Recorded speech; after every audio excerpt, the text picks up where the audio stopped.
Hi friends, welcome back mini ಬ್ಲಾಗ್ಗೆ. ಇವತ್ತು morning routine share ಮಾಡ್ತಾಯಿದ್ದೀನಿ. ಸ್ಕೂಲ್ ಮನೆ ಕೆಲಸ ಎಲ್ಲ ಮುಗಿಸಾಯಿತು.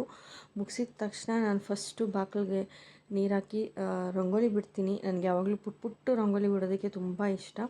ಮತ್ತು ಇವತ್ತು ಮಾರ್ನಿಂಗ್ ರೊಟೀನ್ ನಿಮ್ಮ ಜೊತೆ ಶೇರ್ ಮಾಡ್ತಾಯಿದ್ದೀನಿ. ಯಾಕಂದರೆ ಇವತ್ತು ಮಾರ್ನಿಂಗ್ ಅರ್ಲಿ ಮಾರ್ನಿಂಗ್ ಅಂತಲೇ ಹೇಳ್ಬೋದು. 6:30ಗೆ ಬ್ರೇಕ್ಫಾಸ್ಟ್ ರೆಡಿ ಮಾಡ್ತಾಯಿದ್ದೀನಿ. ಯಾಕಂದರೆ ಫಸ್ಟ್ ಡೇ ಗಗನಾಗೆ ಸ್ಕೂಲ್ ಸ್ಟಾರ್ಟ್ ಆಗಿರೋದ್ರಿಂದ ಇವತ್ತಿನ ಬ್ರೇಕ್ಫಾಸ್ಟ್ ಬಂದ್ಬಿಟ್ಟು ದೋಸೆ ಮತ್ತು ಆಲೂಗಡ್ಡೆ ಪಲ್ಯ ಚಟ್ನಿ ಮಾಡ್ತಾಯಿದ್ದೀನಿ. ಯಾಕಂದರೆ ಗಗನ ಯಾಕಂದರೆ ಫಸ್ಟ್ ಡೇ ಸ್ಕೂಲ್ಗೆ ಹೋಗೋದ್ರಿಂದ ನೋಡೋಣ ಹಠ ಮಾಡ್ತಾಳೆ ಸ್ಕೂಲ್ಗೆ ಹೋಗೋದಕ್ಕೆ, ಇಲ್ಲ ಚುರುಕಾಗಿ ಹೋಗ್ತಾಳ ಅಂತ ಅಂದ್ಬಿಟ್ಟು ನಾನು ಬೇಗ ನನ್ನ ಕೆಲಸನ ಶುರು ಮಾಡಿಕೊಂಡೆ. ಇಲ್ಲ ಖುಷಿಯಿಂದ ಸ್ಕೂಲ್ಗೆ ರೆಡಿ ಆದಳು. ಯಾಕಂದರೆ ಇಷ್ಟು ದಿವಸ ರಜಾ ಇತ್ತು. ಫಸ್ಟ್ ಡೇ ಎಲ್ಲ ಮಕ್ಕಳಿಗೂ ಅಷ್ಟೇ ಫಸ್ಟ್ ಡೇ ಸ್ಕೂಲ್ಗೆ ಹೋಗೋದಕ್ಕೆ ಸ್ವಲ್ಪ ಬೇಜಾರಾಗುತ್ತಲ್ವ. ಸೊ ಇವತ್ತು ಬ್ರೇಕ್ಫಾಸ್ಟು ಬಾಕ್ಸ್ಗೆ ದೋಸೆ ಮಾಡಿ ಆಲೂಗಡ್ಡೆ ಪಲ್ಯ ಮಾಡಿಕೊಟ್ಟಿದ್ದೆ. ಇದಾಗಿತ್ತು ಮಿನಿ ಬ್ಲಾಗ್. Thank you.